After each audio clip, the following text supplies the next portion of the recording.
I, yeah, I don't know who did this. I mean, we had the Black Hills thing coming up over there that we've been invited to come to that presentation. Next week. Yeah, Yeah. next Monday. Is it next Monday? I know it's next week. I tend to look at my calendar for a week. The Black Hills, is that next Monday? It's next Wednesday, a week from today. It's next Wednesday. And Marty Adams was just on, Oh. and he must have popped off. I'm scared. We're talking new leadership. He didn't want to be identified. Everybody, it reminds me of a picture where somebody's brought up somebody doing something, everybody looks under the table or looks down, looking for volunteers. Like a Dilbert cartoon. Yeah. So how's your world going otherwise? Everything good? Yeah, kind of busy. My daughter, she has an infant, and she had Sophia, my last little That baby. would be a granddaughter. Yeah.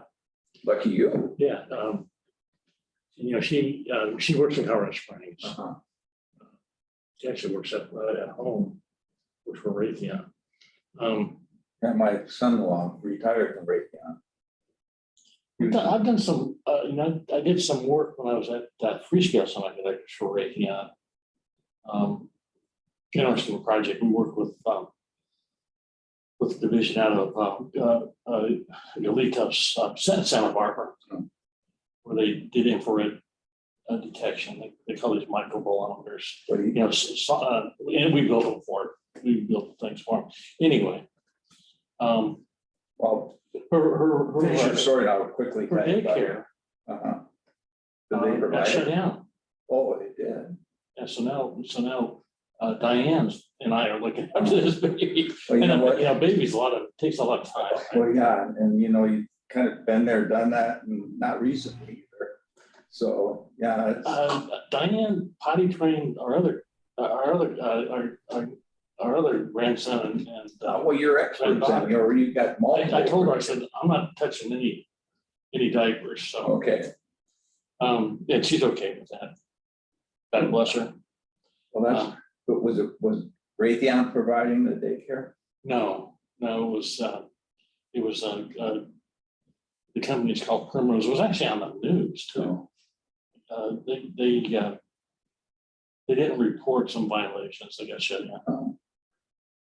Well, I don't have any grandkids. We have two daughters, and one has tried, and just hasn't had any luck. And Grandkids are a lot of fun because you have day-to-day responsibility for them. Right? So you can spoil them. yeah, I'm a little jealous, but I was going to tell you, my son-in-law, he just retired, and he's older than my daughter. As a matter of fact, he's the same age as my daughter's mother. He's like 20 years older than her, but he was a division chief in Tucson. They have about 14,000 employees there. And he was his division developed the Javelin and the Tomahawk. So his division's in the Hall of Fame at Raytheon, and I don't know if I can say that I'm proud of that. That's probably I understand, with this weapons machine, right? I mean, it's there's a lot of good technology, but it's all to kill. Well, yeah, Tomahawk was used throughout the Middle East. I mean, that was one of the main forms of weapons that was used. And now the Javelin being used in Ukraine. Yeah, I mean, they're showcasing those two weapon systems. So anyhow, he's retired. I mean, his background was an engineer. So My daughter's a computer scientist. yeah. She's I really don't even know what she's doing. She just moved to this job, Okay. and which was a good decision for her because it's like the salary bumps you get, this reminds me of when I started working in that in the late 70s. Your increases were 10% or something like that, right? And that seemed bad, right? And as of, recent, it was like zero was everybody's Right. salary increase, right? Or if you really felt blessed when you got 3%. Right, well, yeah, if you're really good, you got cost of living. Yeah. So, yeah, well, again, those are, I remember former Councilman Chris Nichol, who I still stay in touch with. He works for, he's in computers. Right, he's in cybersecurity And, stuff. yeah, and he's worked at different ones. I mean, they're competing entities, and boy, they'll go after employees too. Well, they do things on project basis, right? So as long as your project's funded, you're okay. Yeah. Yeah. And I can only imagine, drones have been the big thing that they've been. Well, Marty's pretty reliable. Hey, Marty, how you doing? I don't know, Marty, can you hear us? Marty. I hope we get more attendance. Yes. You could be on mute. Marty, can you hear us okay? I know I can hear the conference room just fine, and Laura Getz is hopping on We're now. not talking about you then, gee. Right. And Edgy's hopping on now, so he'll be on Zoom, it looks like. And Laura's on, okay. Okay, good. Edgy, Edgy's not in person, holy cow. Can you guys hear me? Yeah, Marty, we can hear Yes. you. How about Laura and Edgy? I can't Yes, hear can you hear me anything. all right? Yeah, we can hear you, Laura. Okay, Edgy, great. So Marty said he cannot hear anything, but we can hear him. okay, well, that's So we not might good. need to test his Well, I mean, microphone. Edgy's on mute, right? Yeah, we haven't heard from Edgy yet. Edgy, can you hear us? Can you hear me now? Yeah. Yeah, Okay, okay, so far there's 5 of us. big turnout. At least that's enough to have a meeting, don't you think? Well, we certainly, we ought to get started here pretty quick. And again, we don't have it's not an RSVP thing where we know exactly who's showing up. And of course, we have committee reports, but I'm not sure any committees have met, have they? Anybody? Well, Steve, I talked to you and some of the other people. I recommended that we revisit the committees and, with 1 year under our belt to try to maybe look at these groups, these subcommittees, and see if we have some new categories that we want to tackle this time. And maybe these old ones will still work, but I'd like to at least ask everybody to think about that, because maybe we could get some different input from everybody as to which direction we want to head. And then also some new people on different committees or more people involved. Right, well, and we do have 2 new members, and unfortunately, it doesn't look like either one of them are in attendance today. We have George Samaras and Woody Percival. Is he retired from the fire department? Woody? No, he's a current employee. Okay, and, but, I mean, and how many members do we presently have, Alyssa? 14, so this wouldn't be a quorum, but as long as you're not taking votes on anything, you can. Yeah, we're not. have a meeting. So I mean, I guess, what committees are great if we have people that participate in them. And if we only have, less than half of the membership going up for meetings, we're not gonna have much continuity when it comes to that. So maybe it certainly, I think there's validity to that, Edgy, looking at another direction to go instead of, but it served us, I think, for the first year, and I feel pretty good about what we've accomplished, but right now I feel what we need to do is kind of monitor what we think we have accomplished to see how that's evolving. Also, I think, I don't know, obviously I wasn't part of it, but everyone present today, were you part of the discussion with the visitors last time? I guess the last meeting we had the PV, Yeah, this church Yeah. come in and give us a it presentation. was Laura and Marty and Edgy, obviously, and you guys were there. And did they ever get connected with Petco? Petco attended, Okay. Joe O'Brien Okay, was attended part of that meeting, okay? It was a well-attended meeting. Yeah. There was a lot of people that were not part of the committee. It was, I could give you a report on that if you want. yeah, well, I guess for the ones that are here, if you all were there, you don't need to have a report. I kind of, I can give you an update. yeah, There's so some- that would be good if there's anything that's happened since then. Yes, there has. Okay, so can we, Marty, Laura, Edgy, how about let Ken kind of give a little update on the presentation you had last month? Go ahead, Laura, if you want to, or someone else, and I'll wait. Laura wasn't at the last meeting, but I know she's on now. And just so you know, Joe Waneka has joined as well. Okay, but this is information that Ken has evolved since the last meeting with the presentation. There's been some other meetings.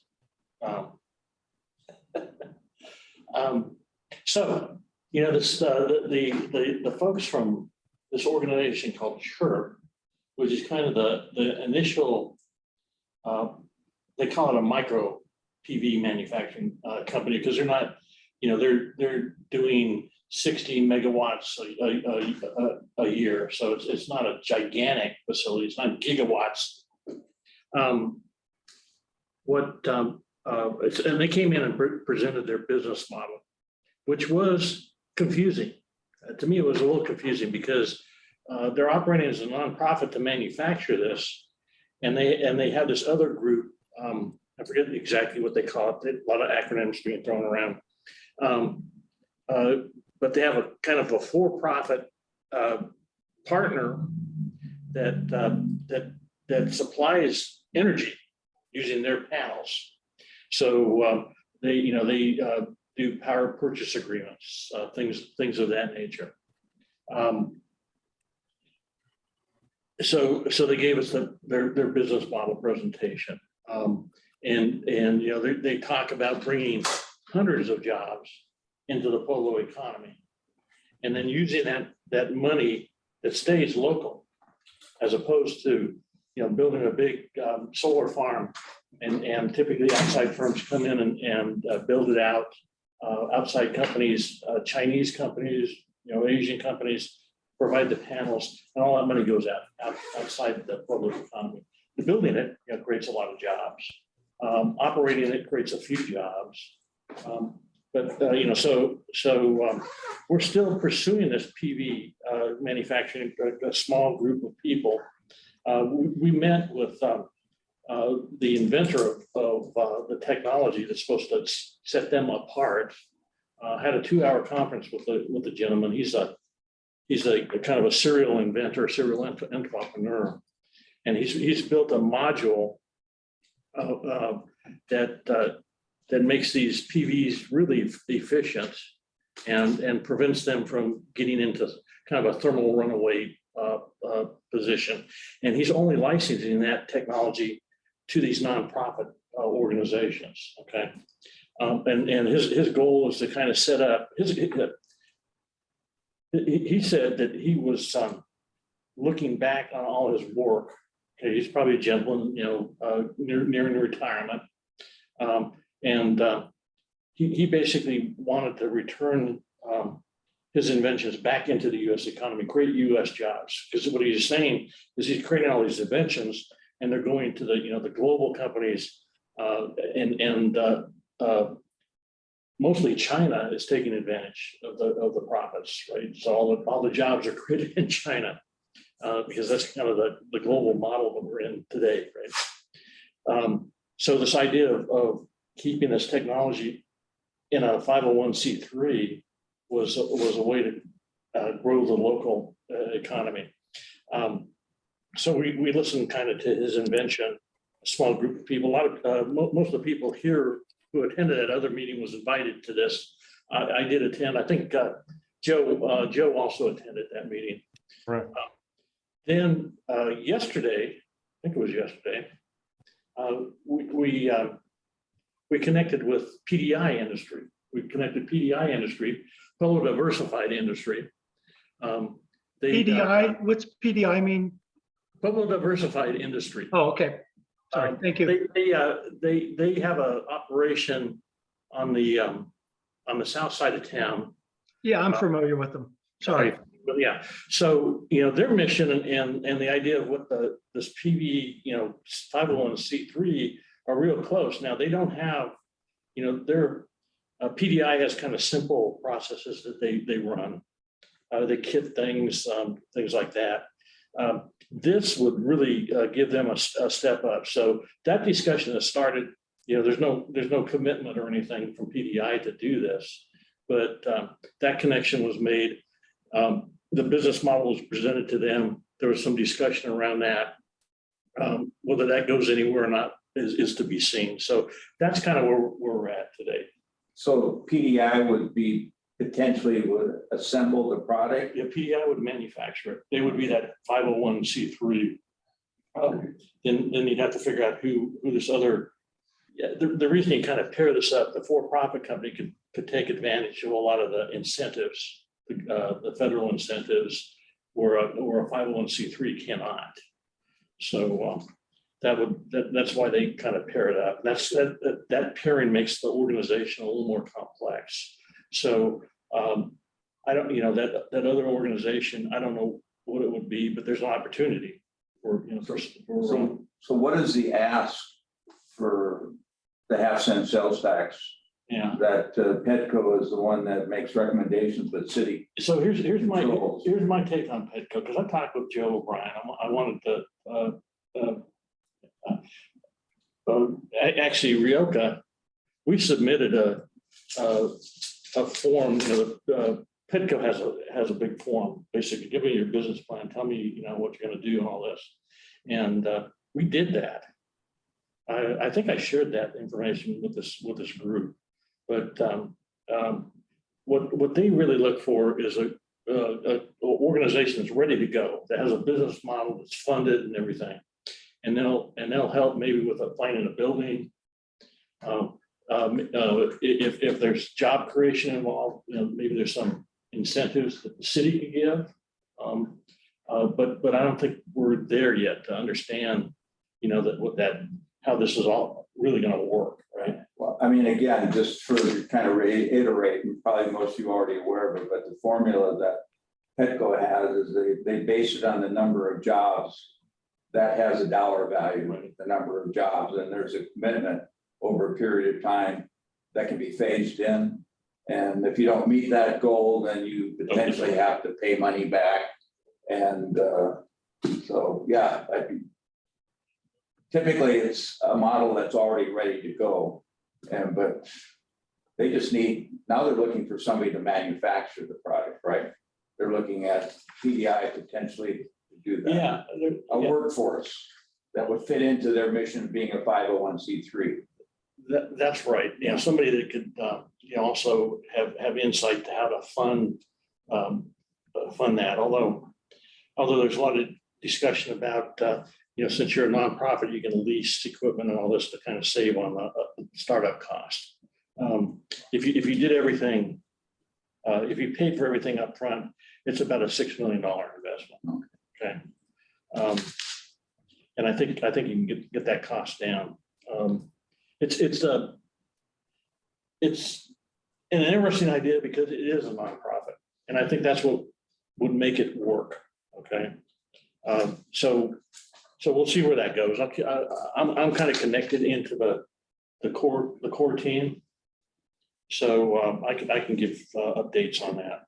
But I think I kind of gave you the readout of where we're at. So I would ask any of the individuals that are in attendance today that participated in that last meeting, any input regarding that presentation? Well, I have a question. Would Pueblo need to have their own 501c3? Or do we Yes. just need the money and then we go under theirs? No, I think what they wanted was to create a network of 501c3s to kind of work together, right? I mean, there are all these, these entities would kind of cooperate and provide advice. It's a community organization, yet you've got, resources across the country.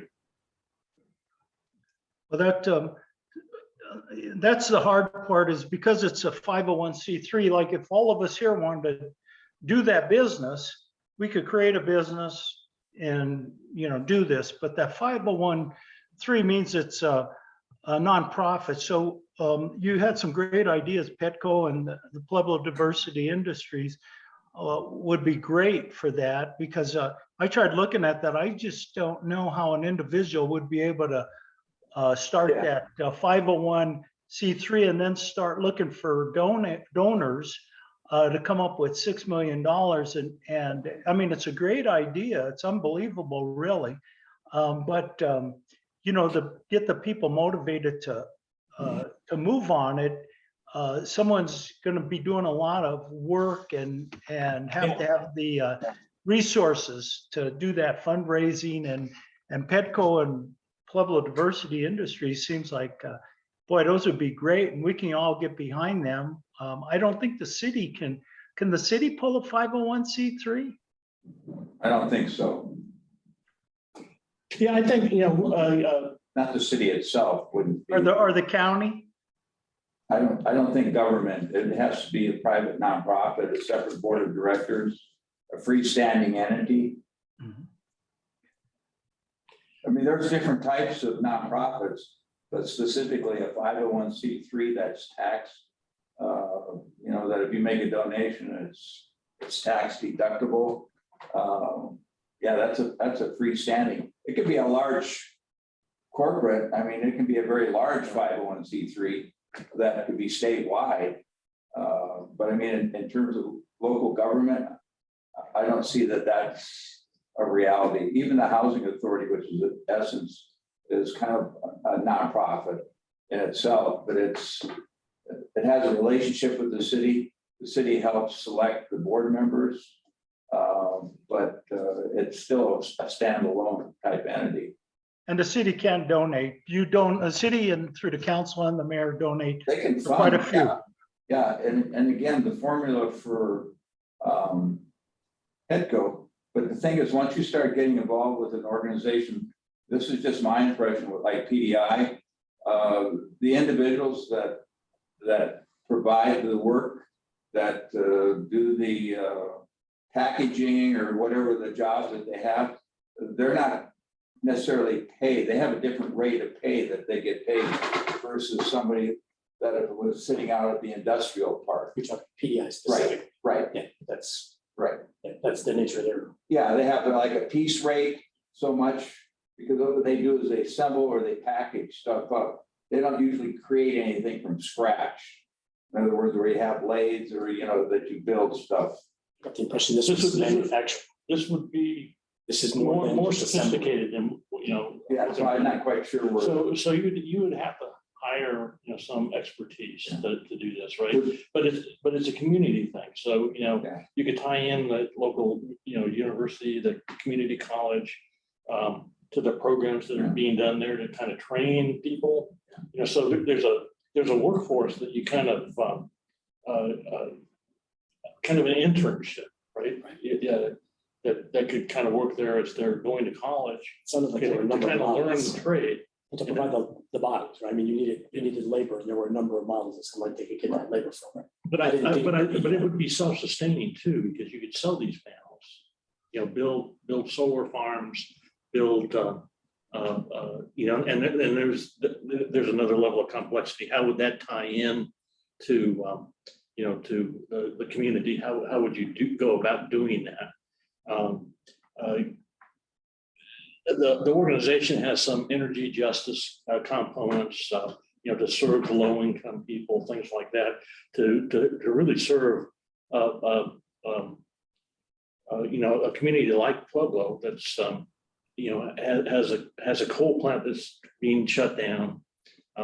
So, if if this Reduce Inflation Act that's being proposed at the federal government passes, there's money in that package that would be perfect, to help with things like this, right? I mean, this idea kind of fits in to what they're trying to do for the disproportionately disadvantaged community, which Pueblo is, right? So what I think, excuse me, Ken, and I'll ask any of the rest of you for any comments or thoughts, but in terms of the role of this commission here, I see it more that we're acting as like a catalyst to bring people together. That's not our job, is to get totally involved with that. Yeah, We brought them together, they gave a presentation, we invited different types of people to be part of that. And Petco was one of them, which potentially could be a funding mechanism. But I think once that's already been connected, we have people like you, Ken, that are already involved with. But I think we need to kind of move on to something else in terms of not right this minute, but I mean, in terms of look at other things. And one thing before Andrew Hayes walked in, who was instrumental in helping us get some of our recommendations become a reality that this group came up with, that I think that we kind of need to know where all that's at. Because that's something concrete that we've already worked on. Is everybody up for having Andrew give a little report? Yeah. We've kind of gotten off the agenda because we don't really have any committee reports. So, but anyone else before we shut, I didn't mean to shut Ken down, but anyone else have any comments before we move on to Andrew? I'm kind of winging it here. I think we do need to come back to this conversation about, how do we refocus ourselves? Right? But we'll do that. We'll do that before we end. That report from Andrew, I'd be up for that. Yeah. Because that's something that's in the present and something that we were definitely involved in, feel like we had some kind of a role of accomplishment for our first year. That's kind of an end product that kind of like to see where that goes. And so I hear no objections. No objections. Andrew, you're on. So Laura, I'm going to ask if you're listening that you're going to have to help me fill in. There were 4 components to our presentation that night, right? I'll talk about a couple of them, and you can prompt me along the way if you remember what the other 2 or 3 were here. But a few things that have been discussed over the last couple of months. We've talked about electrification of vehicles and electrical upgrading of infrastructure to support that both for the city, and then also developing an electrification plan for the city that's compatible with county and state objectives as well. That's kind of an ongoing initiative still. We have, despite not having an official policy to do so, we have been looking for opportunities to buy electric vehicles for the city. I believe the city actually took its delivery of its first electric Mach-E. It'll be part of the police fleet here soon. So it just came in. It's still early because lots of those vehicles don't have the police equipment designed yet for it. So they're in the process of figuring that piece out here. But it took their first delivery, I believe, of the first, one so far. So that one's ongoing and will be for a long time. So they have to, they bought the vehicle, now they have to equip it as a police vehicle. correct. Does the city do that then? Correct. Yes. So the market's a little weird on buying vehicles right now because Ford can't deliver anything before 2027 or something. Not quite that far, but It's pretty crazy. it is. You got the money to buy one, but you can't get one. Yeah. We just had today, I got word that a paint van, or a van, essentially a utility van that we had ordered back in the beginning of 2021, that Ford canceled the contract on us. And we can pay an extra $16,000 if we want to maintain our place in line. Craziness, right? And they're still saying that it would be late 23 before we'd see anything. So things that we're ordering now aren't coming in right away. The flip side to that is there are quite a few electric vehicles out there when we do go shopping. And the problem is that we don't immediately have the infrastructure in place. And so we're trying to develop a comprehensive plan that addresses that, working with Black Hills to get there. So that piece is kind of ongoing and moving forward. despite not having necessarily an official policy per se that directs that. We talked a little bit about one of the meetings we had discussed potentially proposing an ordinance that might, what is the term, sorry, exempt renewable energy generating equipment from sales and use tax. I drafted something that was in line with the state's current regulations, state statutes. I started staffing that a little bit and running that through. I don't know, there's some resistance, I'll just say that up front, partly from an administrative and enforcement standpoint, and maybe potentially from a revenue impact standpoint as well. So there's staff work being done on that right now. It has not yet gone to the mayor for any kind of consideration yet, but that's where that one is. Tyler, I believe, had provided some feedback on it from his perspective as a solar related business owner. So who was it that brought that? Was it Adam that brought that up initially? It was Tyler. Tyler, it was Tyler, okay, yeah, that's right. Tyler. Basically saying that, they tax a lot of this Right. stuff and exempt it, right? Was the idea. And he gave some examples of cities and stuff where they were doing that, okay. And the issue is, I guess, that in municipalities that are not home rule cities, that exemption applies. But here in Pueblo, we have to have a separate ordinance, of course, to drive that exemption. We've got a spotting code clearly where it fits neatly in there. Exemptions are always tedious from an administrative standpoint on the sales tax division. And there is also, of course, a revenue impact to consider. So those pieces are kind of being quantified so we can see what that is and whether this is something that is good to move forward on or may need to be modified in some way. So I want to get the full spectrum of feedback from everybody in staff, give it to the mayor, let him take a look at it, and present that back to you as something you can formally give back to the mayor as a recommendation or not, if you see fit. Okay.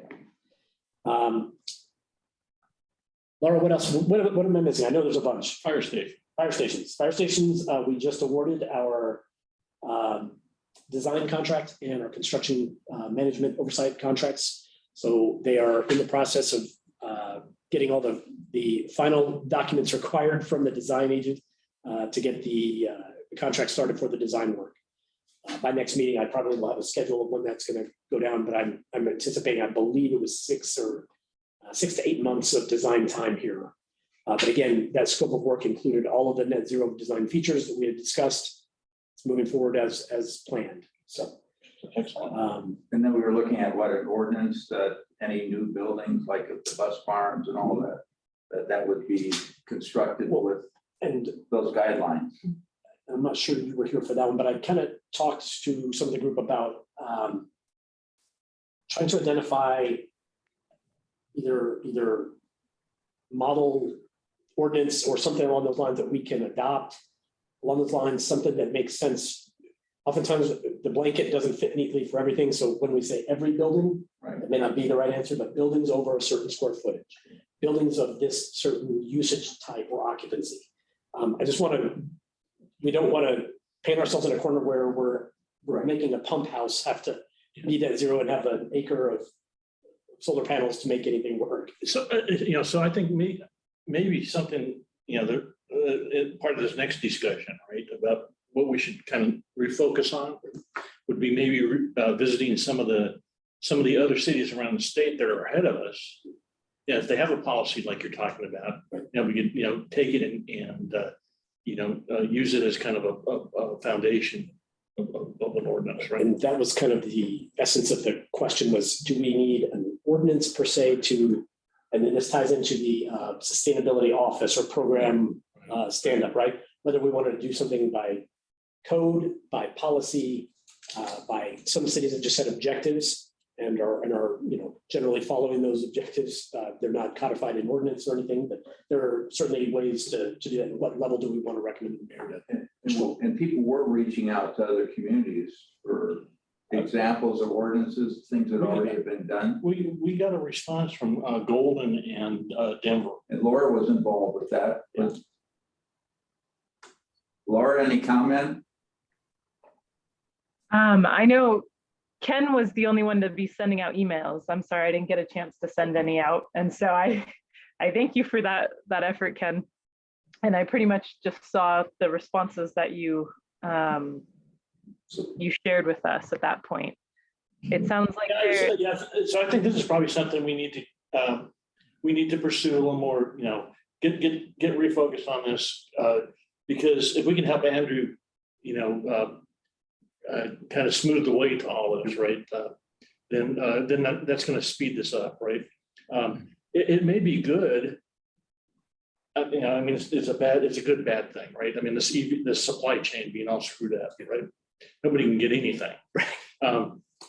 But it gives us time to kind of get it right. So when we do place those orders, we get the right thing, right? Well, and again, if we're setting up a citywide kind of sustainability, energy reduction objectives in resolution, and then, again, how far does the mayor want to take this in terms of staffing it? How much of this is just going to result in policy changes or purchasing policy or those things? We can figure that out, but that overarching kind of right now the objective is net zero by 2035, I think, right?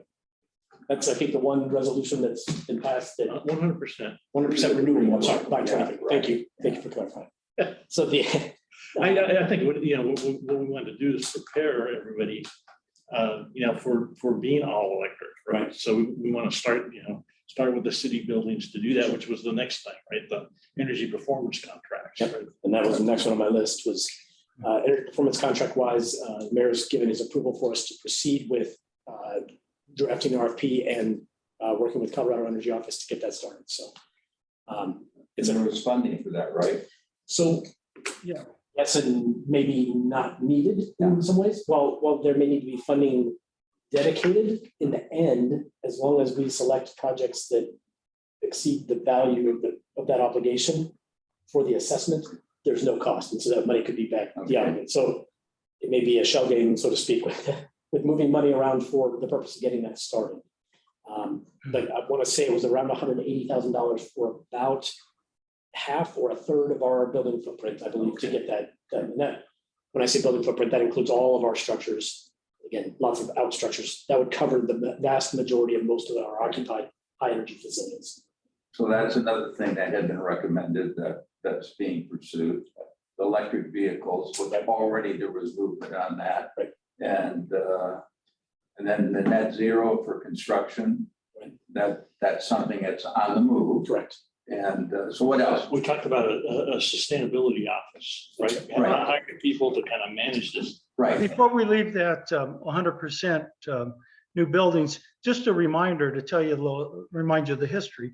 We already put that ordinance model that Dan, the lawyer, thought was really good and that it wouldn't need much more. So we already have that. And the big things that we didn't talk much about but we saw some of our other actions of what this council and the city's done.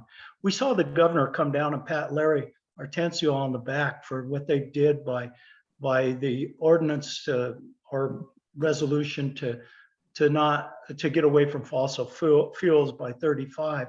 And what this 100% ordinance would do is it's a wonderful marketing for both the council and the mayor and the city. And it's also great publicity that could be used. And as far as to answer your question, Andrew, on what do we have to do for any building, you have to remember, you can make an ordinance, an exception real easy. Say we want to build a 100,000 square foot building that's going to be needs some heavy duty equipment. Well, we can't do it with solar and things. But in that case, that would just be an exception that it's real easy to do, and just an assumption out of that. But just a reminder, this is really easy and it's almost done. Dan's had a chance to look at that, and I don't think he'd say much more. And the city council and the mayor both seem, behind this. And it's a simple thing that we could just, move on and put it together. The council doesn't vote on it, that's fine. If the mayor doesn't want it, fine. But we're all done, really, with it. I hope I addressed all the other, you know, Do we have a final copy of what that ordinance would read? well, no, we didn't ask Dan. We've asked Dan to look at that. And the last, as you remember, he was sitting right in that chair, right next to me, and he says, you know, he looked at this. It's a very simple ordinance. You know, it's not one that needs a lot of input. We threw some of the definitions from Denver and other cities on what a net zero is, and we put down some examples of you know what it does and what's going to happen with it. But it's pretty much easy to do. And then, as you know, the council, the mayor may see that and make a few changes. So our part's pretty much done. We can't, you know, we're not going to get it to perfection to pass those two.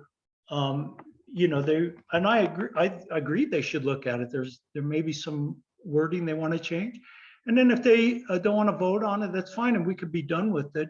But I'm pretty sure all our questions have been answered. We're pretty, you know, done with everything we need to do, unless I'm missing something. Edgy, do you have that draft? Yes, Okay. I sent it out to everybody, but I can resend it to everyone. Yeah, do that, please. And Alyssa probably has a copy of them. Yeah. If I wasn't on that list, would you mind just, I guess, add me in? I'll take a look at it, and then, I mean, I'll be the one that ends up Right. beating it through the staff and then up to council. So There might be other things though, that, you know, that we need to review, like purchasing policies and things like that, right?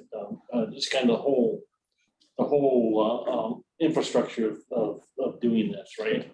And if we could build off of other people's work, and like, you know, other cities' work, then that would be great. I mean, you don't have to reinvent, just you know, improve, right?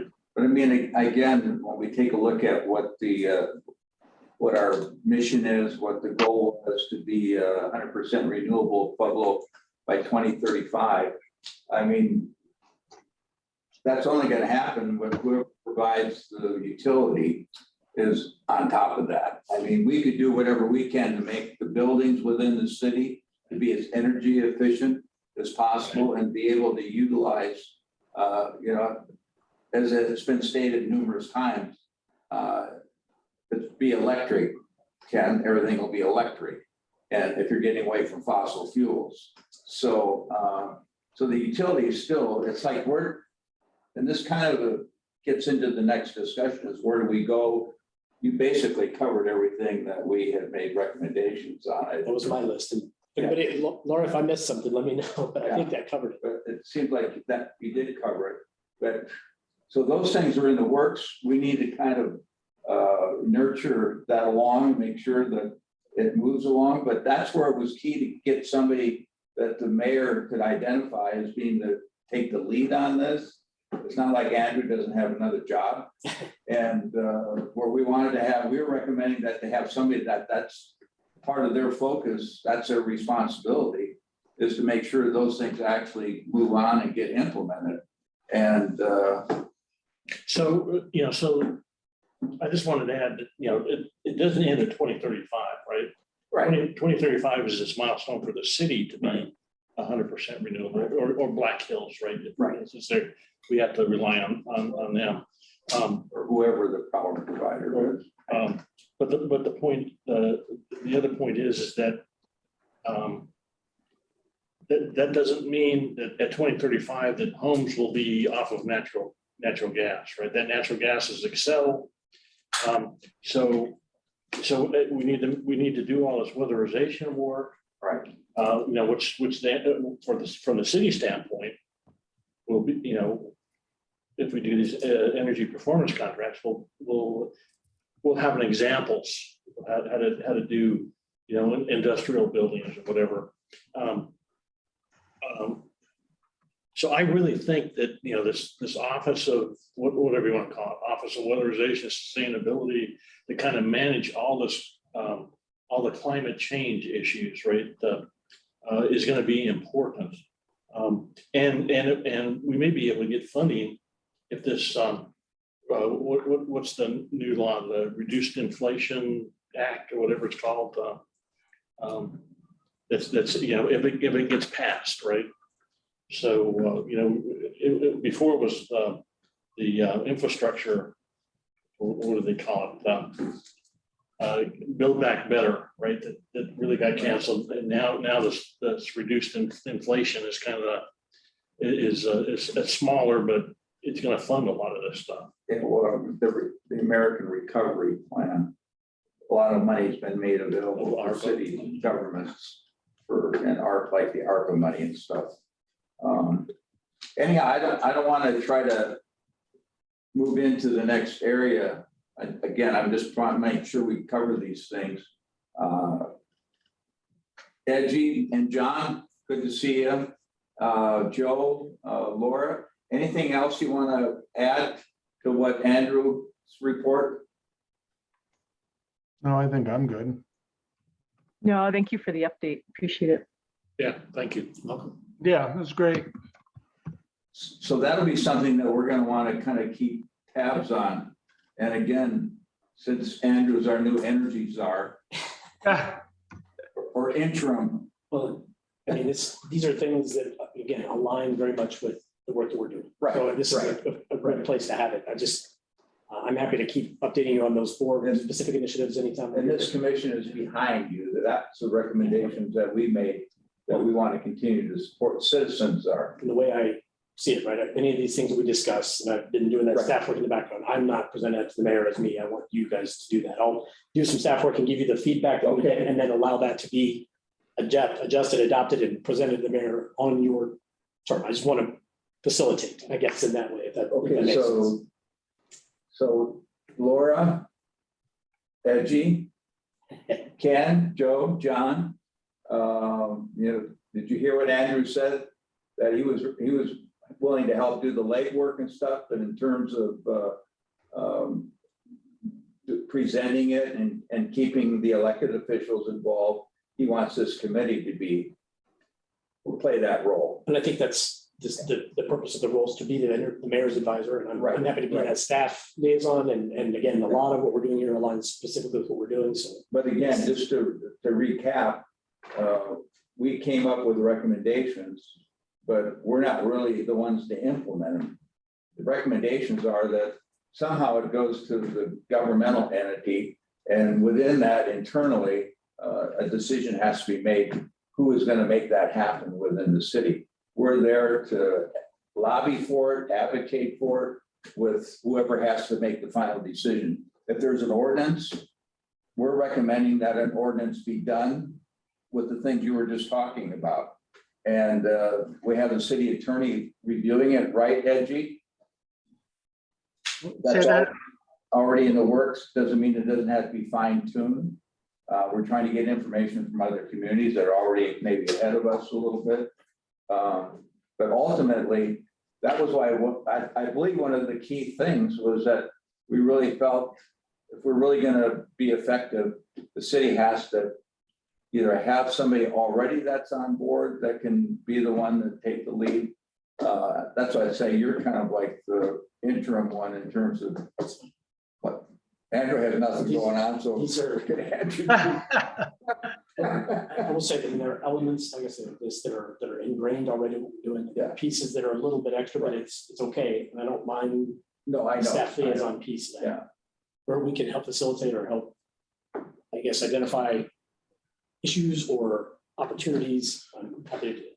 And again, I just want to make sure that, and I'm not speaking for everybody, I want you to all feel comfortable with what I'm saying for those that are present, is that, I mean, we felt pretty strongly about the city needed to have somebody that, I mean, we could have people sitting in these meetings, but unless there's something going to happen with what our recommendations are, it really, it's just, we're just sitting around talking. You're actually the first thing, not taking away from anyone else that sat around this table, you're the first live body that's actually Good. doing some movement, but it's not like that's not your dedicated purpose.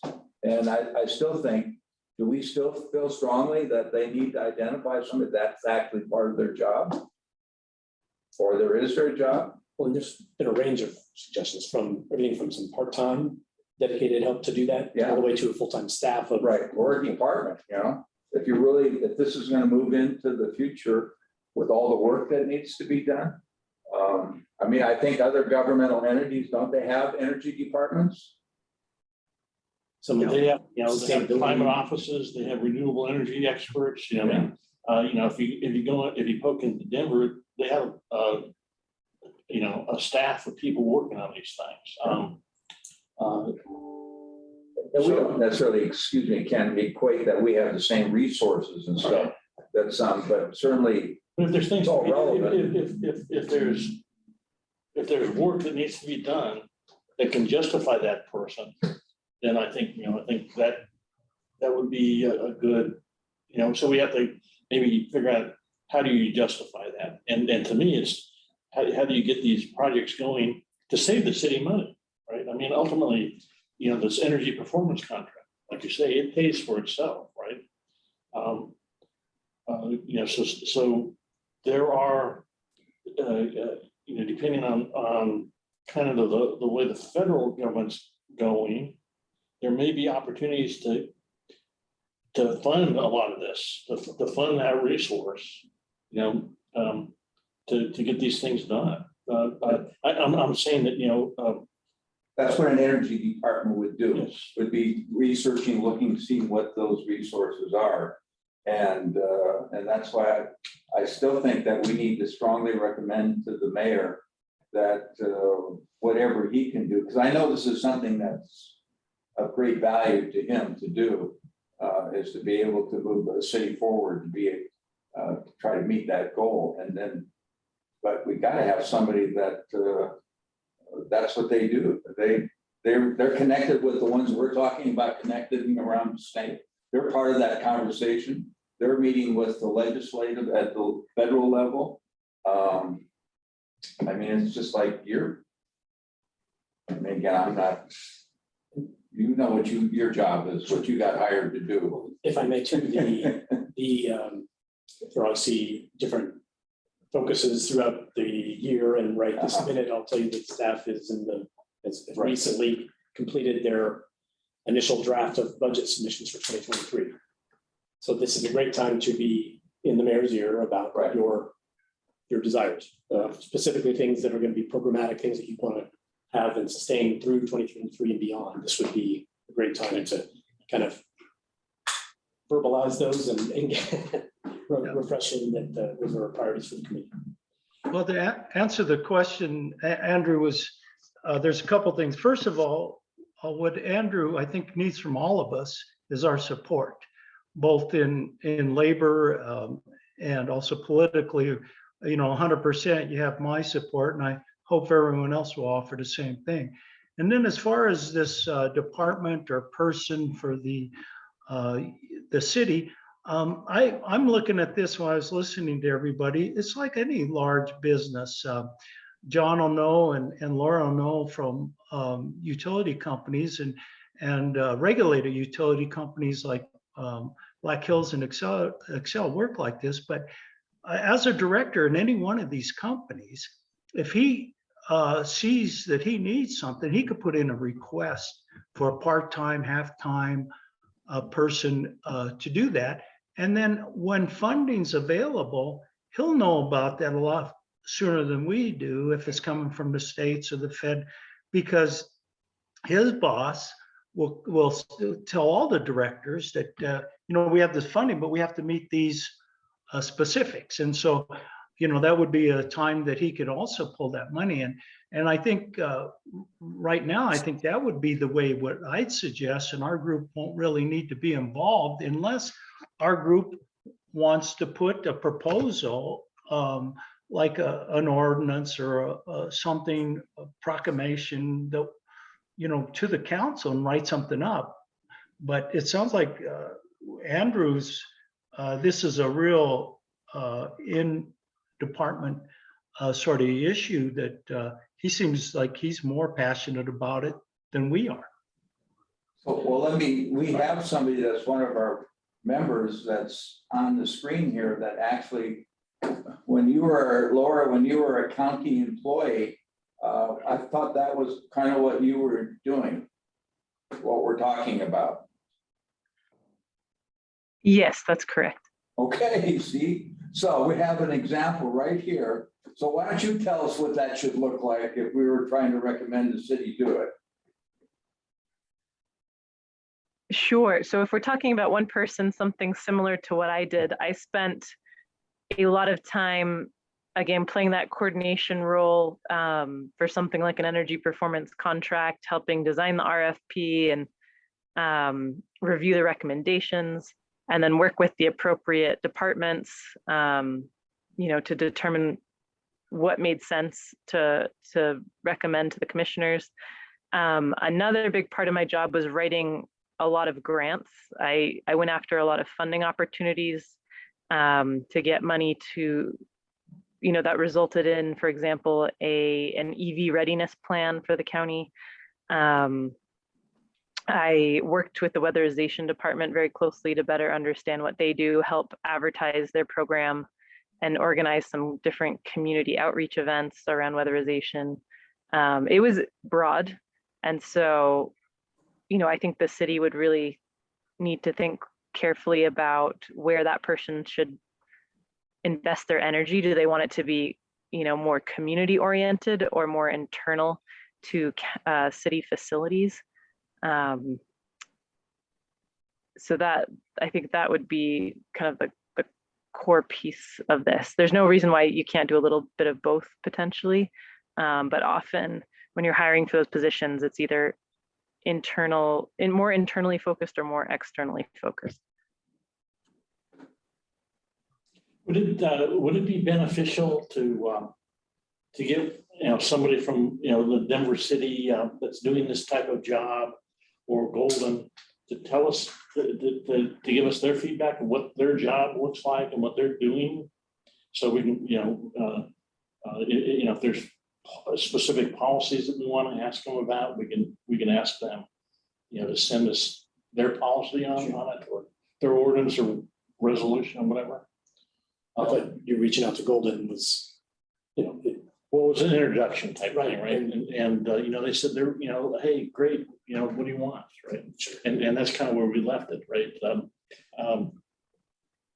I'm thinking that, I don't know if we want to do that in this meeting per se, but maybe we could have a committee that would go look at that, and I'd be willing to maybe put together a meeting and then invite the whole Energy Commission there, but and we know who would show up. Are we looking about inviting somebody here to come, or are we talking about a group to go out to Golden? I'm thinking that, well, I mean, maybe we could do that eventually, but initially we just do a Zoom meeting or something like that. So I think part of this is, seeing an organization that's doing it, having success, and picking out pieces that work well for them, and things that might be challenges here locally in Pueblo due to Puebloisms or whatever. But finding different organizations, different size, and approach this from, as Laura kind of mentioned, having a single staff member up to a full staff of folks, and seeing the range of options in front of you to figure out what fits best here in Pueblo, and how we want to ease into that or jump right in with a full.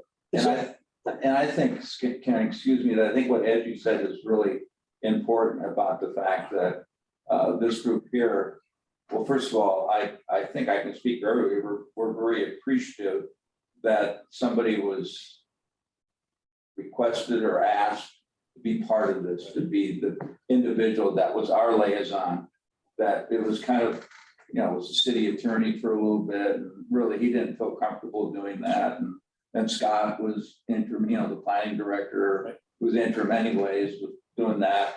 But you're the first individual that we've had that actually provides something concrete, and not taking away anything from anyone else.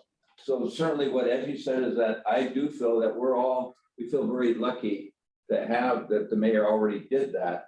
But so I don't want you to feel like what we're talking about is circumventing what you have been asked to do. No. It's that we just feel that it's important that what Laura did with the county, that there is a position where that is you're not taking care of roads, you're not taking care of, all the other 100 things that you do, right, that you're focused. And that's what this committee, we're not about roads, we're not about anything, we're about trying to make the city as self-sufficient as possible, reaching that goal.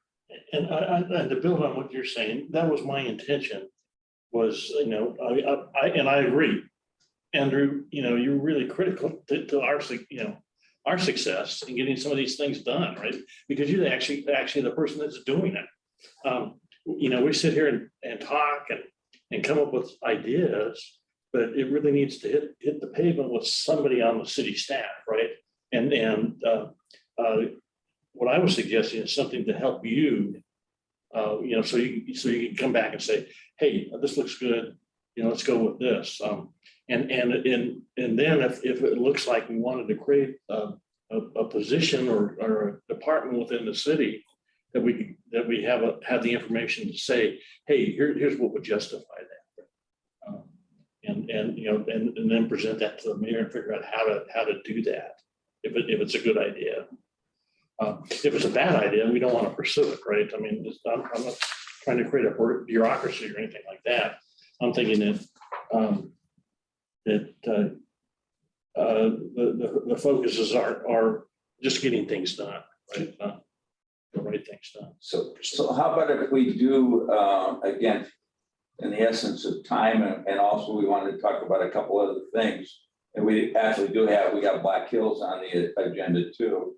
That, and also the utility, PUC has their meeting tomorrow that all of you have been informed about. And Ken did remind me that you were supposed to, whoever was planning on attending was supposed to kind of signed up for that because they have limited space where it's being held. It's not being held like at the convention center where you can have 400 or 500 people. So we know Ken's going. Is anyone of the group that's on the screen? Are any of you attending that tomorrow? I'm attending it tomorrow and I signed up to speak. Good. Okay. And I will I'll be be speaking on my own part. I will not be speaking on behalf of our committee. Okay. I will not be there. I've got to be in Canyon City in Fremont County tomorrow. I'll just note that I spoke a little bit with Ashley Valdez from Excel, and she did mention that there's probably going to be some questions for those people interested in, in transitioning from natural gas, away from natural gas to electricity. And so, I just reminded her that we do have programs for that. We've not been invited to speak on this particular meeting as the PUC determined who would be the presenters, but just know we're always a resource for that. So if we need to, and we can come back to this group and talk about our new DSM plan. It has finally been approved. As you all know, when we presented to you, it wasn't complete. It hadn't been completely accepted yet. It is complete now and final. And so we can certainly come back and share that with the group. And so, Edgy, Joe didn't see, and Marty and Laura, any of you are planning on attending? I think Laura said she's going to be there. Yes, I will be there. Okay, so what I'm thinking is that our next meeting that we spent a little bit of time talking about that meeting, and for those that you were able to attend, would share with the rest of us on what was presented and your thoughts on it, and how it's might be relevant to this committee if there's something that we need to act on that was brought up. So, okay, so we got that covered. We got people going. John, is there you're on the agenda here for Black Hills. Anything you want to add? That meeting coming up? Just a couple of things. First of all, just to give the group a little bit of advance notice. So when Vance left, the way they filled his position, Vance used to be over all of Colorado Electric and Colorado Gas and have complete responsibility for the state at the vice president level. They have since split that into kind of two pieces. We have Kelly, who runs operations here locally, and then we have Nick Wagner, who's finance and regulatory, and he's in Denver. Nick is going to be the person presenting our clean energy plan to you all next week. And so I would encourage you to attend in person if you can. It will be at our office, and we're looking forward to having you all here. It'll be an opportunity to meet Nick, and if you haven't met Kelly, she may be able to pop in as well. I know she's got some other obligations, but she was going to try and pop her head into the meeting.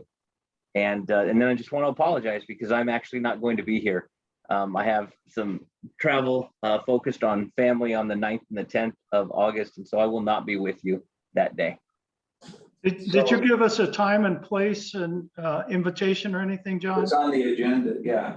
It's on the agenda. Okay, thank you. Yeah, and you should have a meeting invite, Edgy, I think Alyssa sent one out. Yeah, thanks. I probably went by It's it. on Victoria, the building, their office on Victoria at 4 o'clock next Wednesday. Yeah, and provide yourself just a couple of extra minutes because we have not reopened the lobby, and so you will be let in by security guard. You do have to sign in, and then they'll walk you over to our boardroom. So Alyssa, can we RSVP to you and then you share that with Black Hills? Then we probably need to reiterate that to the rest of the membership that they kind of would like to have, letting know who's coming and how many. Yeah, That we would can be fine. accommodate the group. That's not an issue, and it will be available as Zoom as well. It just So we is. just show We'd up love at to the see you door? in person if we could. Okay, so we can just show up at the door then. Yep. Okay, but we still might send out a reminder email, Alyssa, about that meeting. Okay, can do. Good. So what about the thought about Ken lining up somebody from Golden, if we can get somebody down here, or Zoom? Well, do we want to do that in this meeting, or do we want to do that as just an extra meeting? I don't want to take the time of this meeting to necessarily do that, unless we want to. Well, it's not like we got a lot of other stuff cooking quite yet. Okay. We're trying to make sure we got all the loose ends covered.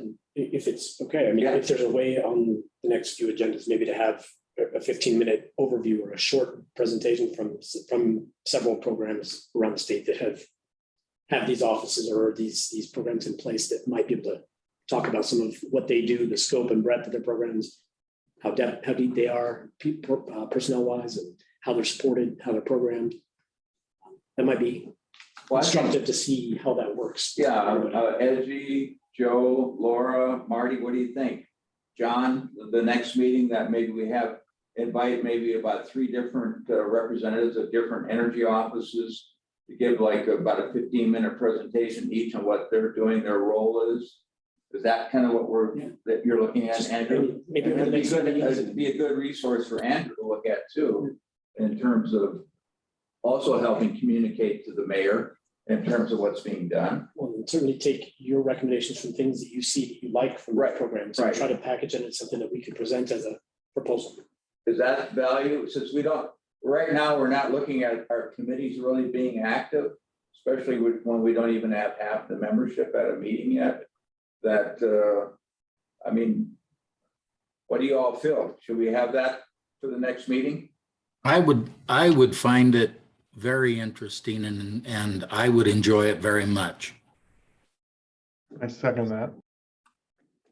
Yeah, I don't have any problem. It'd be interesting mainly to hear what they're doing, not so much, that'd be great. And again, we could, I don't know why he would have time, but we could extend an invitation to the mayor if he wants to attend it, to hear what's going on. Let me set that up. Laura, so, now I have to get, it's not a done deal because I have to talk to these other. Sure, but it's at least a month away. Laura, do you, I was gonna contact Denver and Golden because they responded. Do you have another, who would be the other city to talk to? Do you have a suggestion?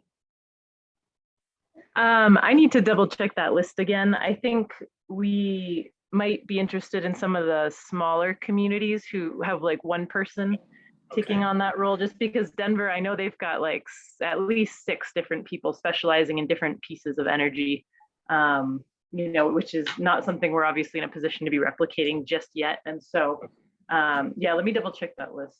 Yeah, let me know you know, I'll get it organized, okay? But being roughly a month out, and we could make some adjustments. I mean, well, listen, we could change it a little bit if we needed to in terms of to accommodate that, to give a chance to put together. But I think that absolutely makes sense, Laura, that, you know, it'd be good to hear from Denver, but also it makes more sense hearing from communities that probably are more in line with us in terms of our resources and capabilities to see what, you know, a 1 or 2 person shop is doing and related to it. That's probably more feasible. Actually, getting one would be a heck of an accomplishment. Yeah. So that would be good that if we could find out who those cities are, you know, whether they be some of the suburbs of Denver, the metro area, you know.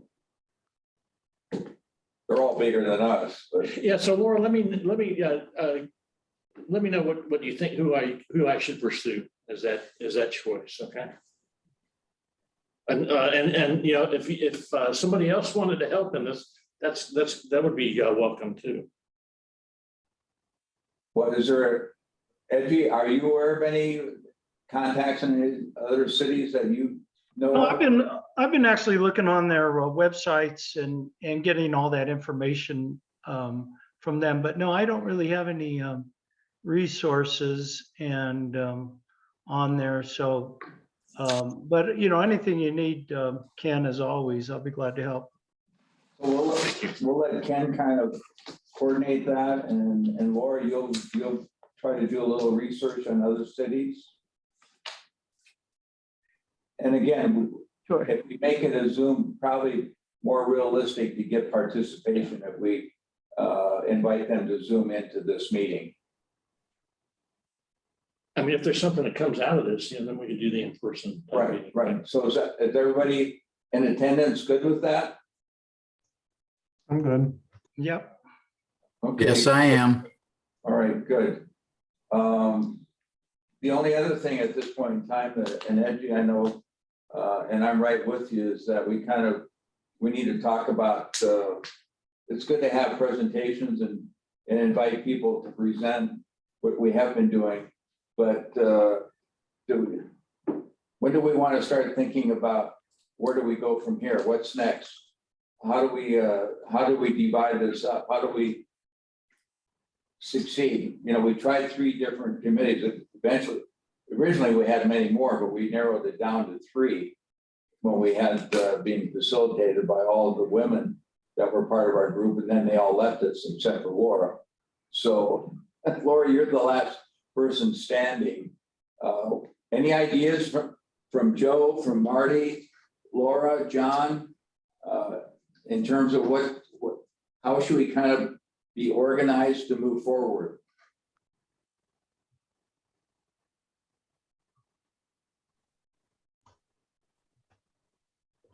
Steve, that's a great question. I'm available right now. We're trying to get that St. Mary Corwin project up and going. So I am a little limited on time. Okay.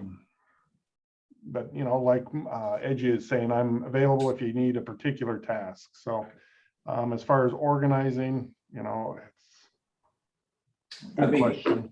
Maybe we should just, Edgy, have a couple more meetings.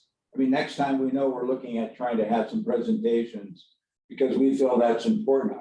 I'm speaking on the hope as the group that we feel it's important for the city to have a lead individual to work in energy and pretty much exclusively if possible.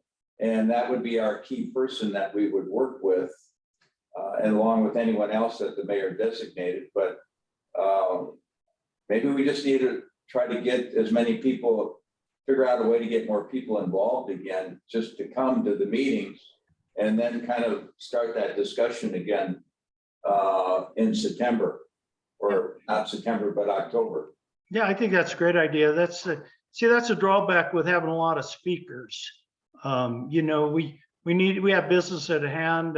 Yeah, I would suggest a brainstorming one and just throw out some different titles of possibility or to see what's new, where we should be headed, where should Right. Pueblo be heading, as far as energy wise. And, if people don't show up, I not one for worrying about that.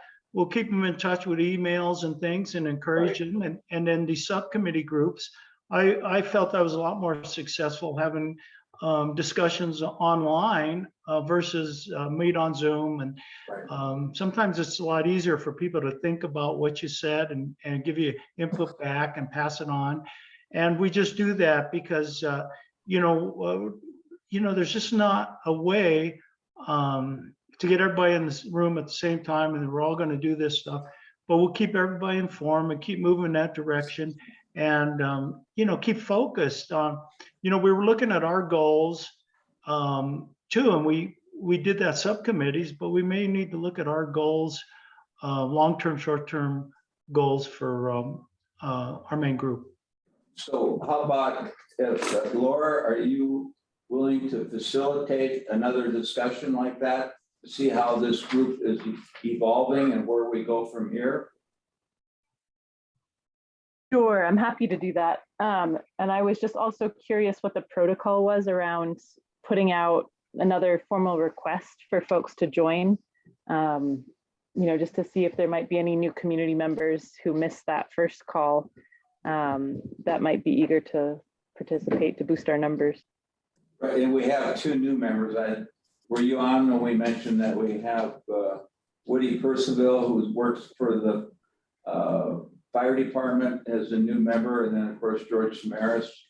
And I think Alyssa, they've both been approved by the city, right? Yes, so Woody was just confirmed on Monday, or will be confirmed on Monday, maybe. And then George Samaras was appointed a couple months ago. He attended the last meeting. And we do put them out regularly, the notices on social media. It's up on our website all the time until the vacancy is filled. We only have one vacancy at the moment.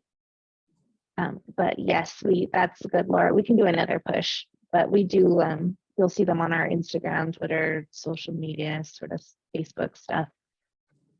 Oh, okay, thank you. I'm sorry I missed that. So anyhow, so Laura, so in October, we'll look at you facilitating that meeting in terms of kind of looking at how this group evolves. Can we get Sure. somebody, so these members that aren't attending, can we get somebody to call them? Make sure they're getting the emails? I mean, if they're not interested in attending, maybe they should resign. So Steve and I have both divided and conquered and contacted them.